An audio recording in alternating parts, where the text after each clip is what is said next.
Hello everyone, આજે હું તમારી સાથે શેર કરીશ ટ્રેડિશનલ સ્વીટ અમૃત પાક. આ સ્વીટ ઘરમાં રહેલી 4 થી 5 વસ્તુઓથી બનીને તૈયાર થઈ જાય છે, પણ એને બનાવવાની મેથડ દરેકના ઘરમાં અલગ અલગ હોય છે. આજે હું તમને મારા ઘરની મેથડથી અને અમૃત પાકને ફર્સ્ટ ટ્રાયલમાં જ એકદમ સોફ્ટ અને ટેસ્ટી બનાવશું. સિમ્પલ રેસીપી છે, તો ચલો બનાવવાનું શરૂ કરીએ. ટ્રેડિશનલ અમૃત પાક બનાવવા માટે સૌથી પહેલાં ઇન્ગ્રીડિયન્ટ્સનું માપ જોઈ લઈએ. તો મેઝરમેન્ટ માટે ઘરમાં રહેલી કોઈ પણ એક વાટકીને સેટ કરી લો. એ જ વાટકીનું માપ લઈને 2 વાટકી સૂજી લીધી છે. તો અહીંયા આપણે ફાઇન વેરાયટીવાળી સૂજી કે રવાનો યુઝ કરવાનો છે. ઘરમાં જાડો રવો હોય તો એને મિક્સી જારમાં પીસીને ઝીણો કરી લો. હવે મેં સૂજીથી અડધો એટલે કે 1 વાટકી બેસન લીધો છે. સાથે જ બેસનથી અડધો એટલે કે અડધો કપ મેંદો લીધો છે અને 1 વાટકી ઘી લીધું છે. એ જ વાટકીને માપીને 1 વાટકી ખાંડ લીધી છે. અહીંયા ખાંડ આપણે સૂજીથી અડધી લેવાની છે. હવે મેં અહીંયા હેવી બોટમવાળું પેન લીધું છે. એમાં ઘીને એડ કરી લેશું. એમાંથી થોડું ઘી બચાવીને રાખશું. સૂજી શેકાઈ જાય પછી આ ઘીને એડ કરવાથી સૂજી ફ્રોથી એટલે કે જાળીદાર ટેક્સચરમાં આવી જશે. ઘીને મેલ્ટ કર્યા વગર લીધું છે. જો તમે ઘીને મેલ્ટ કરીને લઈ રહ્યા હોય તો 1 + 1/4 કપ એટલે કે 1/4 કપ જેટલું ઘી લેવાનું છે. એક મિનિટમાં જ ઘી સારી રીતે ગરમ થઈ ગયું છે, તો એમાં 2 કપ સૂજી એડ કરી લઈએ. ઘીમાં એને સારી રીતે શેકી લઈએ. શરૂઆતમાં સૂજી બધા જ ઘીને એબ્ઝોર્બ કરી લેશે, પણ જેમ જેમ આપણે એને શેકતા જશું એમ એમાંથી ઘી રિલીઝ થવા માંડશે. આ સ્વીટ બનાવતી વખતે શરૂથી લાસ્ટ સુધી ગેસની ફ્લેમ આપણે મીડિયમ જ રાખવાની છે. જો આપણે હાઈ ફ્લેમ પર કરશું તો આ સ્વીટ બરાબર નહીં બની શકે. સાથે જ સૂજીને શેકવાના ટાઈમે ચમચાથી કન્ટિન્યુઅસ ચલાવતા રહેવાનું છે, જેથી દરેક સાઈડથી એ સારી રીતે શેકાઈ જાય. લગભગ 5 થી 7 મિનિટ થઈ ગઈ છે. સૂજી સારી રીતે શેકાઈ રહી છે. ઉપરથી હલકો ગોલ્ડન કલરની સાથે દાણો પણ આ રીતે ફૂલી ગયો છે.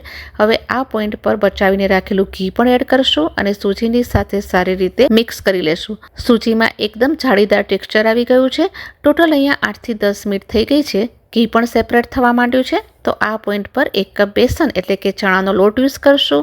સૂજીની સાથે બેસનને એડ કરવાથી એક નટી ફ્લેવર આપશે અને અમૃત પાકનો ટેસ્ટ ઓર વધારશે.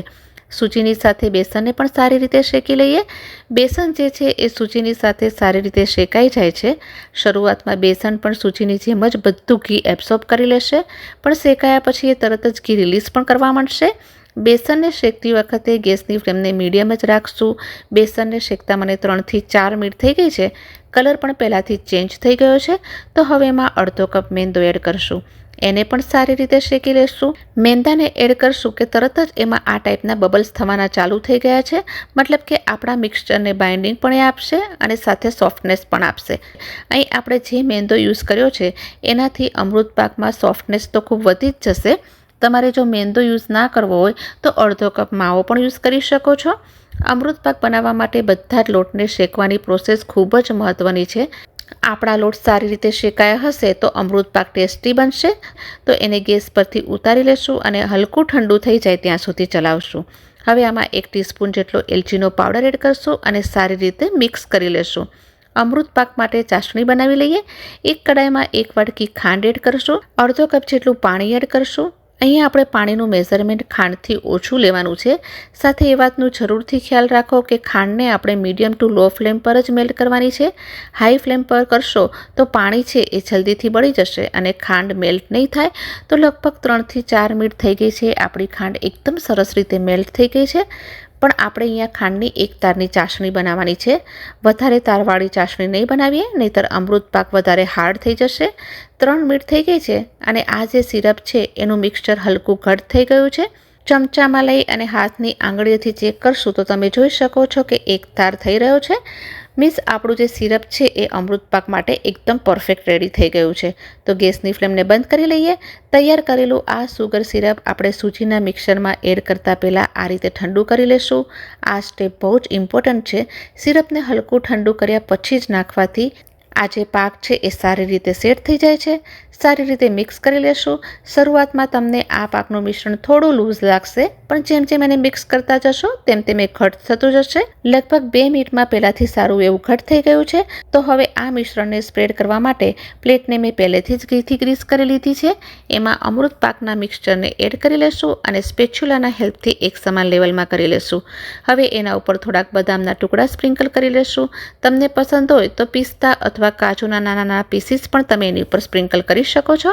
હવે એક વાટકીની હેલ્પથી એને પ્રેસ કરી લઈએ જેથી એ પાકમાં સારી રીતે સ્ટીક થઈ જાય. હવે આ પાકને ફક્ત 15થી 20 મિનિટ માટે સેટ થવા માટે મૂકી દઈએ.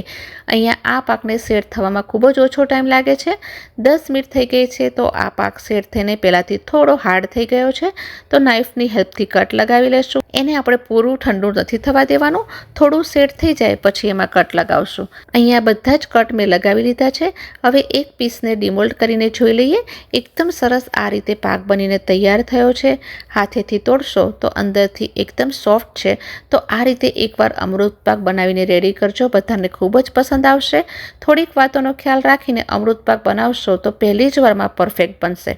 તો આજનો આ વિડીયો તમને પસંદ આવ્યો હોય તો પ્લીઝ એક સ્માઇલ સાથે વિડીયોને લાઇક કરો, શેર કરો અને સબસ્ક્રાઈબ કરવાનું બિલકુલ ના ભૂલશો. જલ્દી ફરી મળીશ નવા વિડીયો સાથે. Till then take care and thanks for watching.